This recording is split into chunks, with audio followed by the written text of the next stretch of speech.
Hello there, friends, and welcome back to Sesh Cast. My name is GLDLX. This is Sesh Cast, a cannabis podcast for cannabis sessions. And today, I don't really know where this is going to go.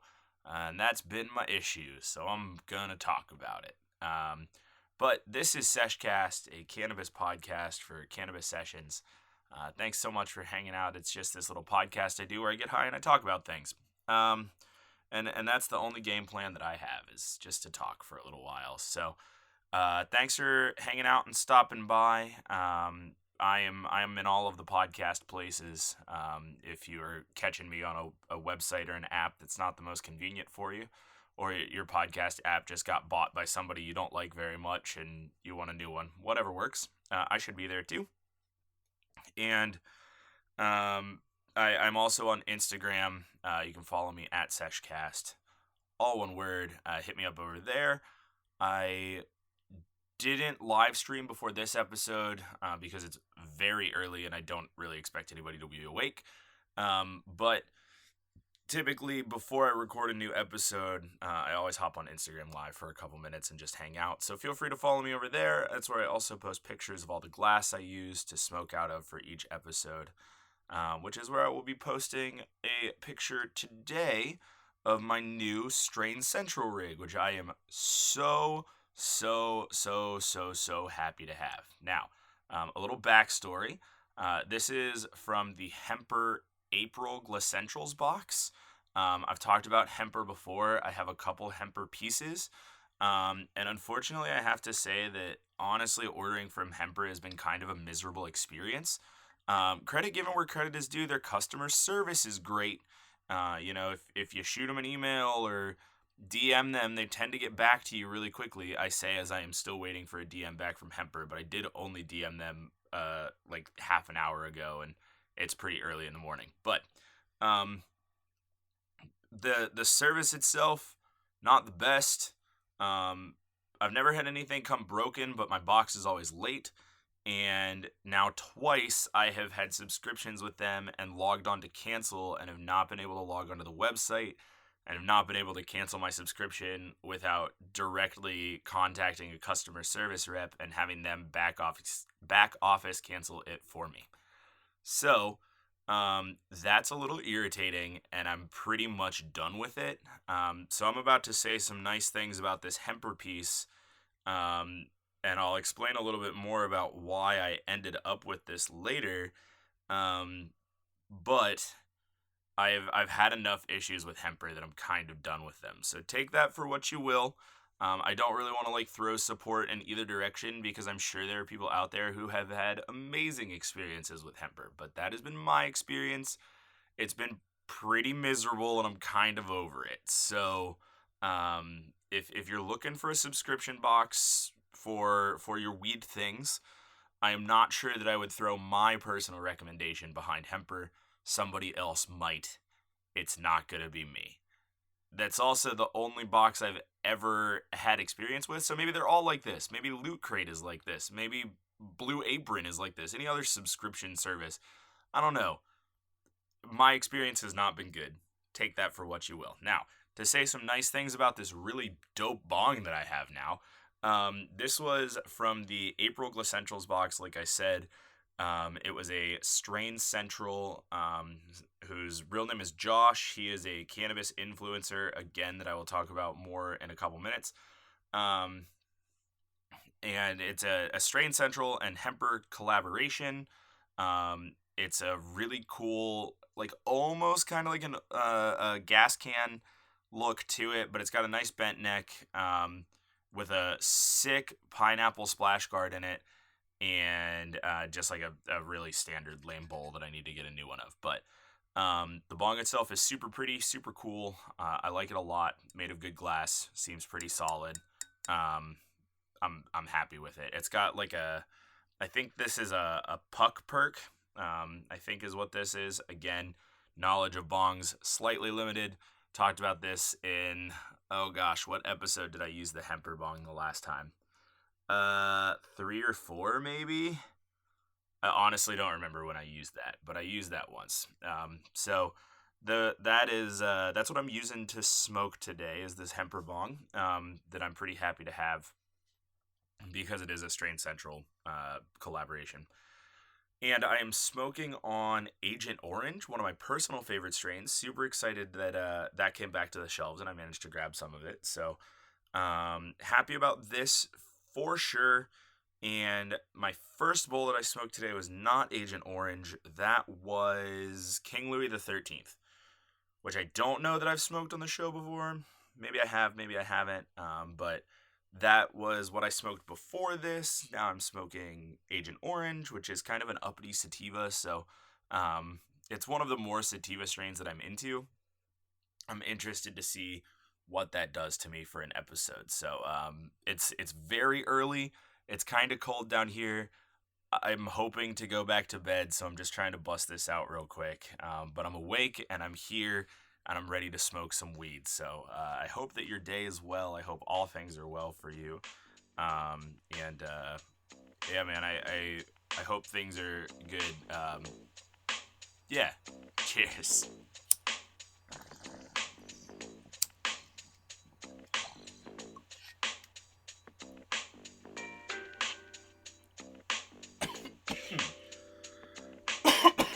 Oh man, so I've been smoking out of this for a couple days.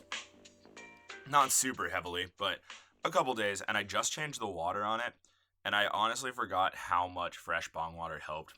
Old bong water is the grossest thing. Like thinking about dirty bong water makes me want to vomit. But I replaced the water and I put a little more water in, and it's making a massive difference about the way this thing like rips. It doesn't chug quite as hard with more water in it, duh.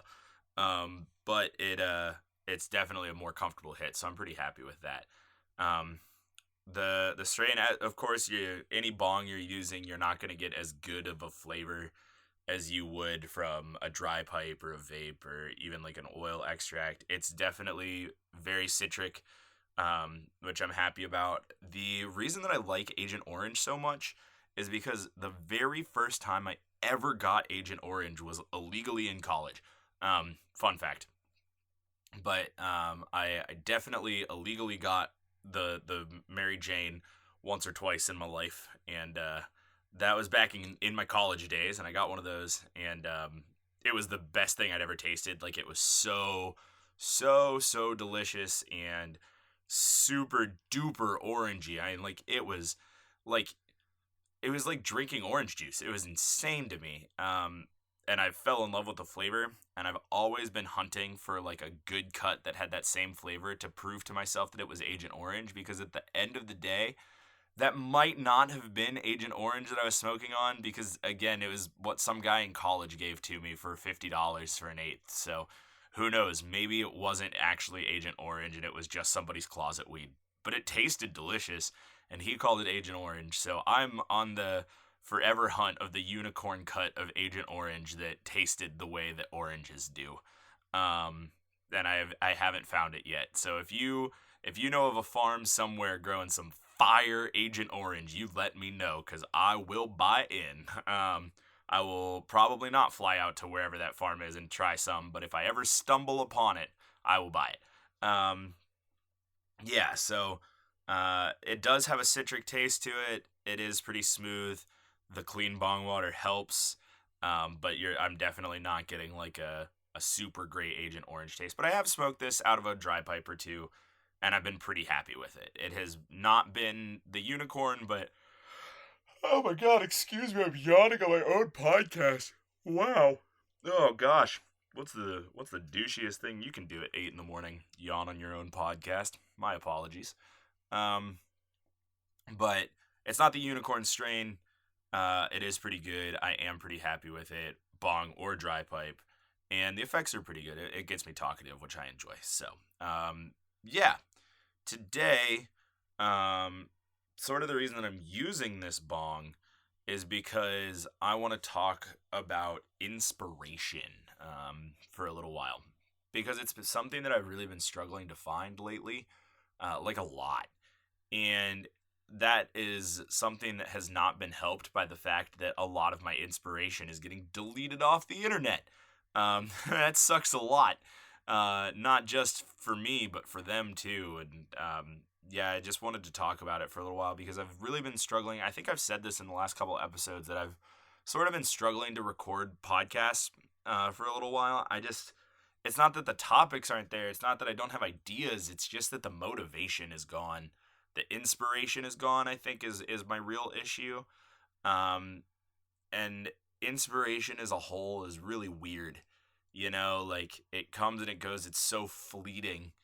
And I think as someone who has always been sort of a creator, I've always been making things, whether it was music or writing stories or writing music or um, playing music or creating other digital content or entertainment content or even schoolwork in high school and college. Like inspiration is so fleeting and it comes and it goes. And if you aren't working on a creative project, if you are not a creative person, I don't want to say that way. If you are not someone who enjoys creating things and searches for inspiration often, I'm not sure that folks realize how hard it can be to really find inspiration to do stuff. I think that people look at content creators of all types, whether it's artists, which I am not a painter. I am not an artist. I am not an any sort of visual thing. Not my jam. But whether it's a movie star, whether it's an artist or a painter or a musician or a band or a digital content creator or whatever, I think people expect them to just be these soulless content machines, and at the end of the day, it's not true. Um, Inspiration is something that everybody needs to create things that they love. No matter how much you love something, if you can't find inspiration to create that thing, it doesn't just happen magically. And I've definitely had that experience with a number of things that I have been creating, both like digital content wise and other content wise. I keep fudging with my mic because it feels like I'm really quiet. So I turned myself up again. If I'm busting the mic out now, I'm sorry. If I'm giving you a headache because my voice is all over the place and I'm volume, I'm really sorry. Please let me know if the volume of this episode bothered you. I like this new mic. Still struggling to get the exact right sound that I had off the old mic. Honestly, may need to recreate my post filter because I try and keep a pretty natural sound. But I do add a little bit of noise reduction and stuff because the room is kind of loud. So if I need to adjust that filter and play with that a little bit, let me know. And I happily will because I want it to sound good for you and your ears. But for now, I think I'm okay. I turned my mic up and I think I should be better. So anyway, I kind of lost my train of thought. But people just expect creators to be soulless drones of creation, and that at the end of the day is not true. And that's a wall that I've hit these last couple weeks, and I kind of want to talk about why a little bit. So I'm gonna rip this bong again, and I'm gonna come back and I'll tell you a little bit more about why. So rip something with me, friends. Cheers.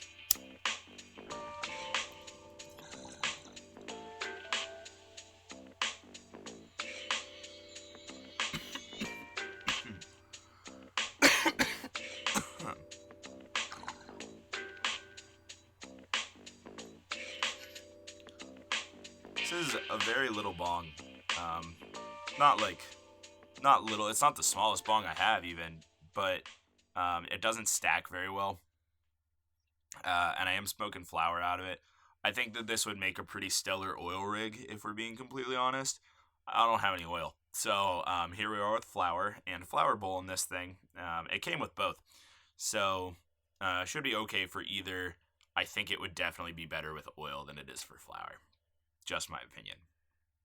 So, this rig, this bong, this thing that I've talked about, which again, if you want to see the pictures on my Instagram, that's at Sesh Cast, is a Strain Central collab. And I want to explain a little bit about what that means for people who may have no idea. So, to start with the evident part, Hemper is a like weed box subscription. They don't send you weed; they send you weed things, glass, rolling paper, um, other devices, and like things, candles, rolling trays, all that stuff. That's Hemper. There's Daily High Club. There's Green Bake Box. There's a bunch more that I'm not remembering right now. There are a lot of uh, subscription boxes, Weed Thing subscription boxes. There are like a lot of subscription boxes for everything, man. Everybody has a subscription box now. It's insane. But this one was a collaboration with a weed tuber known as Strain Central. Now, I've talked about WeedTube a little bit before, and I want to bounce you back to, actually, I think it's episode 2. It's my community episode. I think it's episode 2, so you can go back and check that out if you like. But I talked about WeedTube a little bit there, and then in episode 8, I talked a little bit more about WeedTube. That one's called The WeedTube. So, to give you the backstory, if you don't care to do the research and you're just joining this extravaganza, so YouTube exists, duh. There are all sorts of subsets of content creators on YouTube, and this is probably not new information to you if you spend a lot of time on YouTube. There are gamers, there are beauty bloggers, there are vloggers, there are like extreme sports channels, there are compilation channels. YouTube is split up into subsets. The content creators, that's just how it is and what they work. So one subset was known as the WeedTubers, kind of a small little subset of not only creators but viewers as well. People like Custom Grow 420 and Strain Central and Silenced Hippie and That High Couple and Xcode and Aaron Richard, and I don't know. I could sit here and name WeedTubers forever, because obviously I was somebody who watched a lot of YouTube and WeedTubers on YouTube. A lot. That was like a huge part of my daily routine, was to come home at night and sit down and catch up on all the little WeedTubers that I watched. Now, at the end of the day, like, all of these people were doing all sorts of different content. Like, whether it was sitting down in front of a camera and doing product reviews or strain reviews or educational content or anything like that, which Strain Central, Josh, did a lot of. He was the one that I followed the most. And then you had people like Silenced Hippie, Sasha, who were also doing like that same sort of content, but also with some vlogs and things like that mixed in. Sort of that like lifestyle-esque part of the channel. And then you had people like Chronic Crafter, who is literally the Martha Stewart of the WeedTube, who had all these awesome like craft and art and like creation videos, sort of like DIY stuff, also mixed in with some vlogs and things like that. And there are all these different people and all these different subsets of the WeedTubers themselves. People who game, people who vlog, people who do beauty stuff, like all of the subsets of YouTube also existed within this community of WeedTubers. And I say all of this in the past tense because like 3-ish months ago, I've lost track of time, YouTube just decided that wasn't gonna fly anymore. And they started murking everybody out there and just deleting channel after channel after channel after channel with no explanation. Nothing. Just nailing people. Wake up one day, boom, channel's gone. And that was crazy and sucked a lot and was out of nowhere.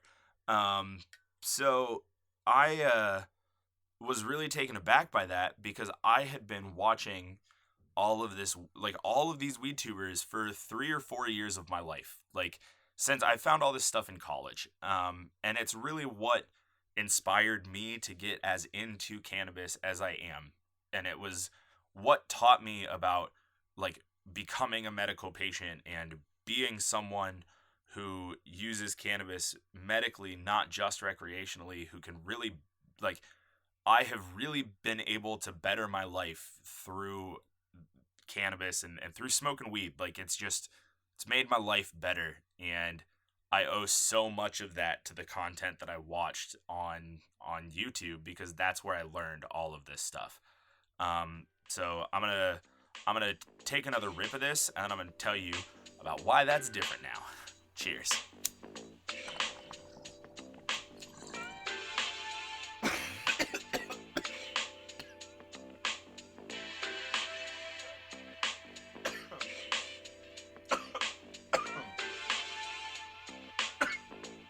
Oh, that was the one. Oh god.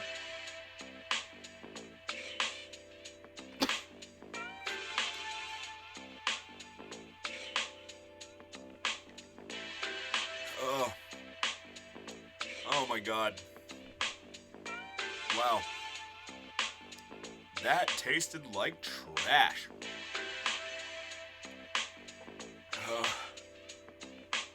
Oh my god, that hit was gigantic. Okay, so I don't smoke bongs much. Like, ever. I'm a dry pipe kind of guy. Look at my Instagram. Proof. All I smoke is dry pipes. Dry pipes and paper. Good God.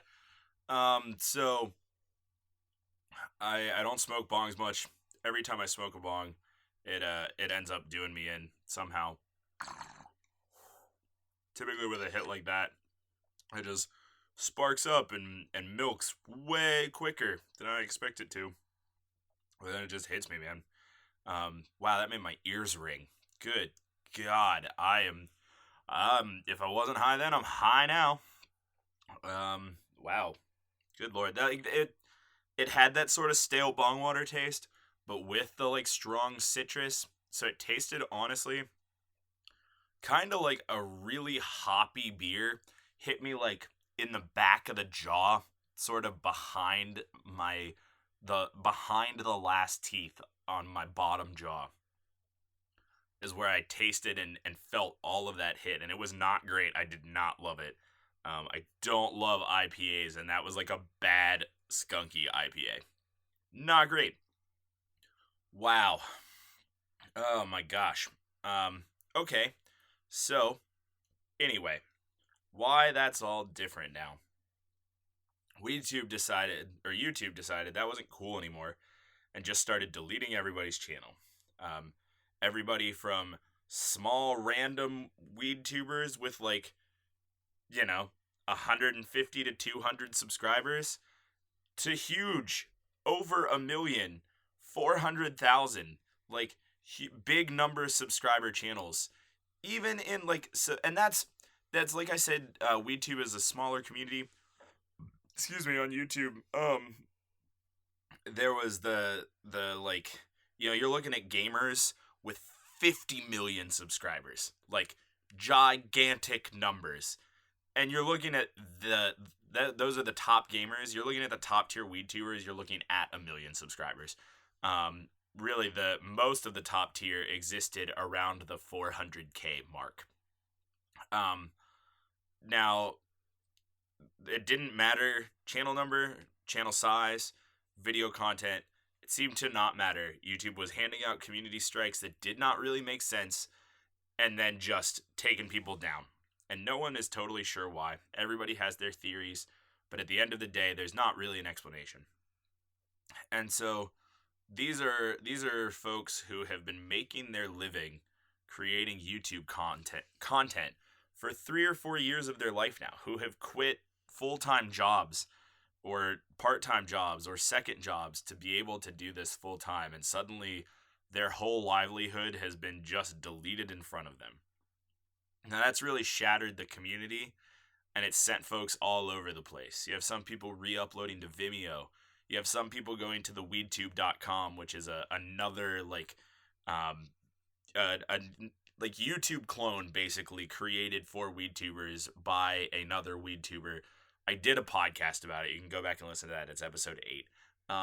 There are some people going there. There are some people going to Vimeo. A lot of people are turning to streaming on Twitch or YouNow. just like some people are on Patreon. It's all over the place, and it sort of shattered the community, and that really, really sucks for all of those guys. And my heart goes out to all of them, because they were my biggest inspiration for this podcast, for sure. You know, you get inspired by the content you enjoy. You want to emulate the things that you enjoy. And I listen to a lot of podcasts. I'm inspired by a lot of podcasts. I'm inspired by a lot of things. But like at the end of the day, like I said, this was a daily part of my routine. I was watching a lot of these guys every single day, and all of a sudden it's gone, and it sucks a lot. Especially Strain Central, whose bong creation idea this is from Hemper. I mean, like, it's not really. It's part of the Strain Central Hemper collab box. I don't know exactly how much input he had on this bong, but I've been watching his channel now for 3 years daily, and like it's taught me pretty much everything I know about weed at this point. Like almost everything I've learned has been from one singular YouTube channel, because it's well researched, and he's done a lot to make sure that the facts he puts out are just that, actual facts, and that's I have really appreciated as somebody who watches a lot of YouTube. So now that that has suddenly disappeared, it's just been hard to really find a lot of motivation to keep creating, because a lot of these people were my inspiration, and I've seen them just nerfed so quickly, and it sucks. So between that and then just like I've been working a lot, I have been like had a lot of other stuff going on in my personal life, and it's been a crazy busy time of the year. It is a crazy busy time for the year. The month of May for me is just bananas. And so I've been lacking on inspiration to create, and it's been a bummer. And I thought that maybe today, if I sat down and talked about it for a little while, I would sort of rationalize through it. And so I'm gonna hit this again. I'm gonna try not to die. I'm gonna hit this again, and then I'm gonna talk about maybe rationalizing this a little bit and see where that gets us. So, I thank you for listening to me talk about me and my problems and the problems of others for a little while. I'm gonna hit this now, and then I'm hopefully gonna be able to relate this back to you somehow. So thanks for listening. And thanks for listening to me talk through all of the backstory. Cheers.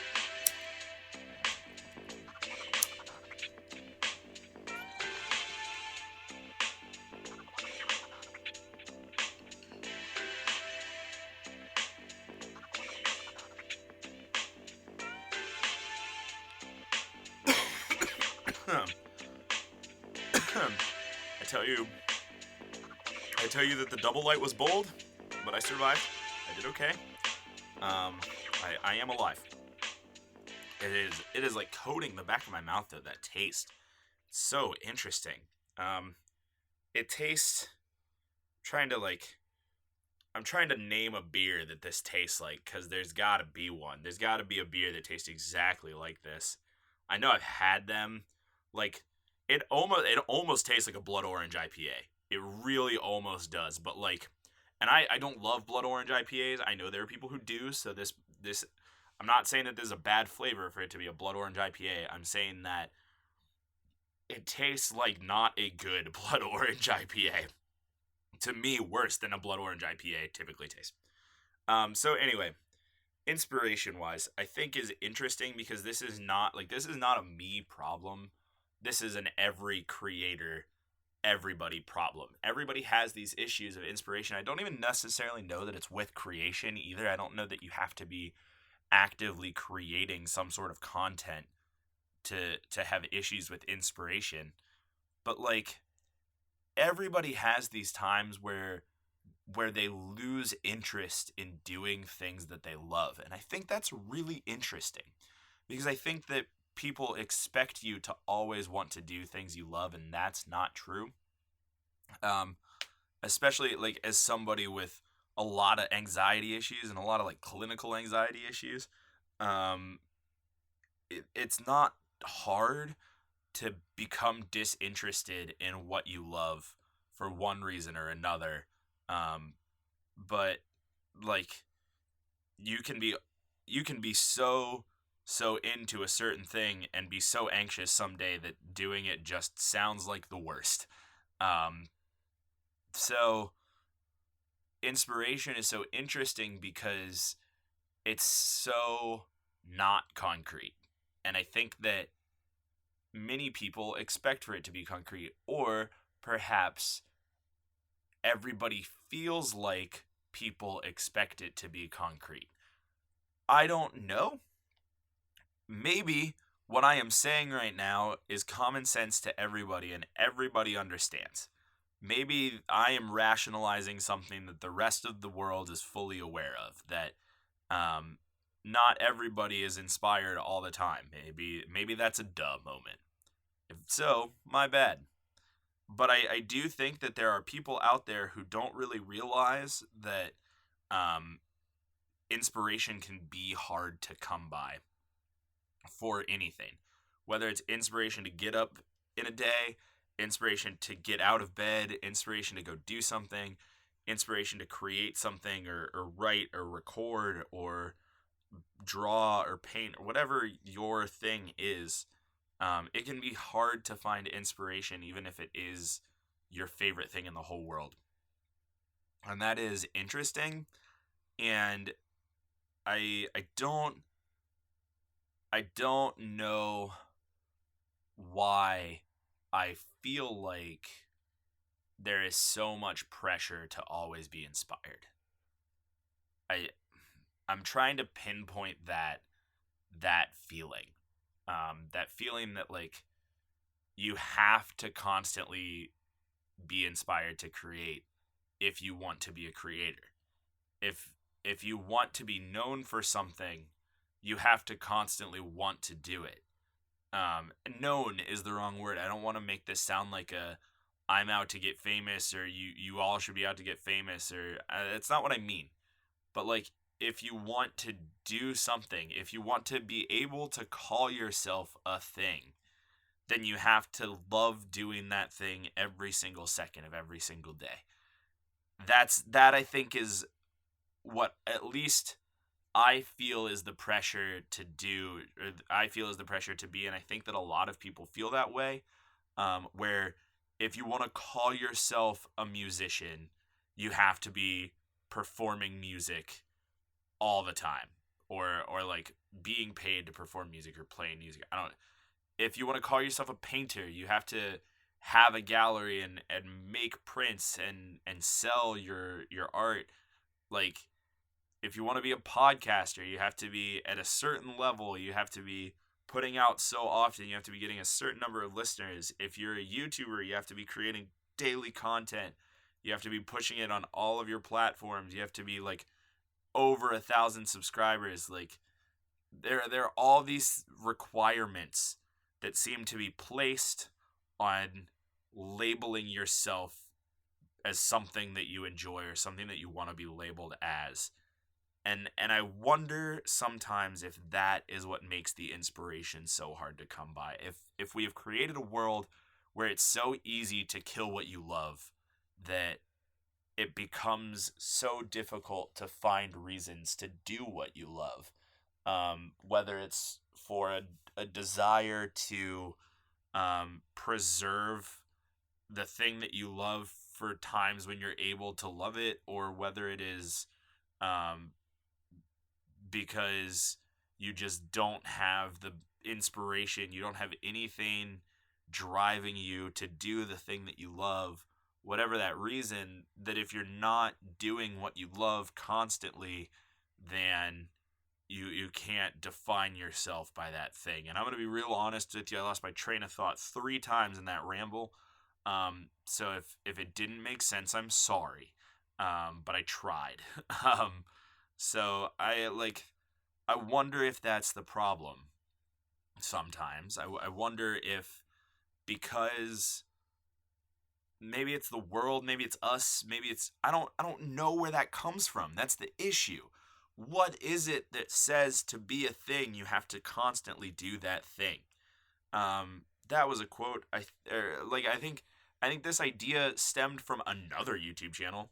I watch a lot of YouTube, but another YouTube channel called the Game Grumps, just effectively a podcast of two dudes playing a video game set over a video of the game that they're playing. That's the concept there. Um, Another subset of YouTube, but like I think one of the members of the Game Grumps, Dan Avedon, Dan Avedon. Sorry, let me not butcher his last name.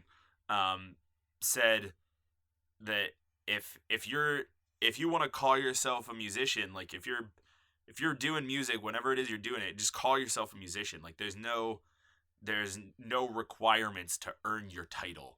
Call yourself whatever you want to be.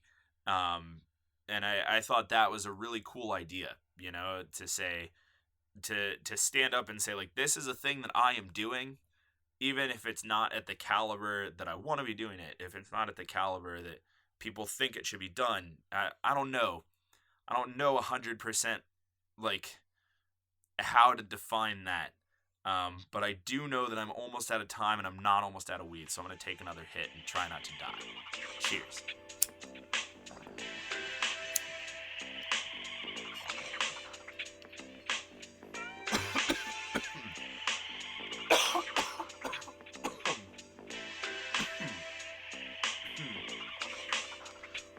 I thought death was imminent, but it all turned out to be okay in the end.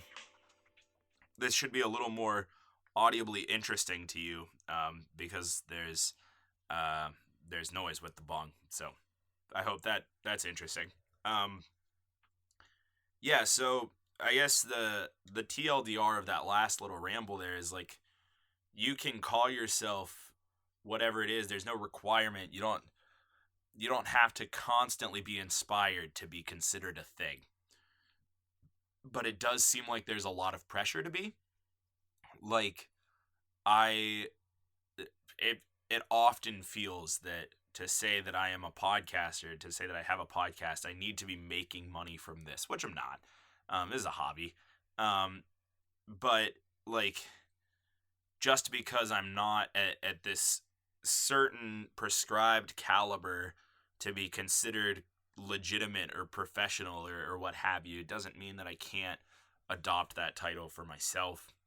And I think that sometimes that gets mixed up with this whole, like, it's insulting to, like, real people of that profession to call yourself that profession if you're not actually doing it. But I think that that's different. And I don't really want to get into that because there's definitely a counter argument to this point. And I would have that discussion with someone if you want to make the counter argument with me, but I think that you're being kind of a jerk. I think the counter argument is basically just it delegitimizes people who are actually doing it for you to just call yourself that. And I don't think that's true. I think it's important to acknowledge the amount of time and effort that anybody puts into anything, because that's all that really is. So I think acknowledging the effort that people put into being professional anything is good enough. So if that little counter thought is floating in your brain, then there's my piece. But I really just, what I want to get across here is that inspiration can be hard to find. I am struggling to find my own inspiration right now. And it sucks and it's a bummer because you look at something you love to do. For me, it's podcasting. Like, I love this and I enjoy this and I want to do this more. And it sucks when you don't feel like it. Or you don't have the inspiration, because it's different than motivation. It's not that I won't come down into my basement and smoke weed in front of a microphone for 45 minutes. It's that I don't feel inspired to do it. I don't want to fake it and just I don't know, put out insincerity. And that's the difficulty. So I want to make sure that it's different from, I have the motivation, I don't have the inspiration. But I don't know, man. Hopefully doing this episode helps a little bit. sometimes for me, that's all I need to do is just rationalize through things. I don't know. I hope that this was some sort of value to you. If you are struggling to find your own inspiration, then my sincerest apologies, because this sucks, man. That's a bummer. And it is not the first time this has happened to me. I know it'll pass, but it's always a bummer when you lose your inspiration on something. So if that's you, then I hope that you can find your inspiration. Your inspiration can come back. If you find yourself to be someone who is influenced by weed tubers, and you're hardcore bumming on that, like I level with you. Shoot me an email. Let's bum together. That's Sesh Cast GLDLX. My name, Sesh Cast GLDLX at gmail.com. Shoot me an email. Let's bum about it together, because I'm bummed out too. Yeah, man. I hope that you find your motivation soon. I hope that you stay inspired. Whatever it is, like, whether you don't feel like doing it, whether you don't have the energy to do it, whether you don't have the inspiration to do it or the thought there, I hope that you find it soon, and I hope that you can create or do whatever it is that you love unrestricted by not only the pressure to continue to stay inspired and motivated on your path 24/7, 365, but also to prevail over the struggle to find the inspiration, and to prevail over your lack of like inspiration, interest, motivation, whatever it is. I hope that you get past it soon, because the more things that we can all sit down and create in this world, and the more things that are put into this world that people are passionate about, the less utter garbage we will have. The crappy, clickbaity, not great, like made for profit content will go away, and will be replaced with passion projects, and we will be a better world. So I'm going to hit this one more time. I hope that things are well for you, and I hope that things get better if you are struggling. Cheers.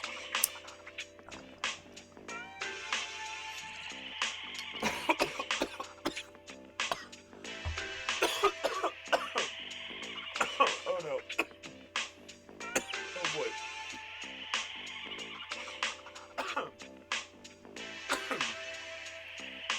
My name is GLDLX. This has been Sesh Cast, and I am dead. Cheers.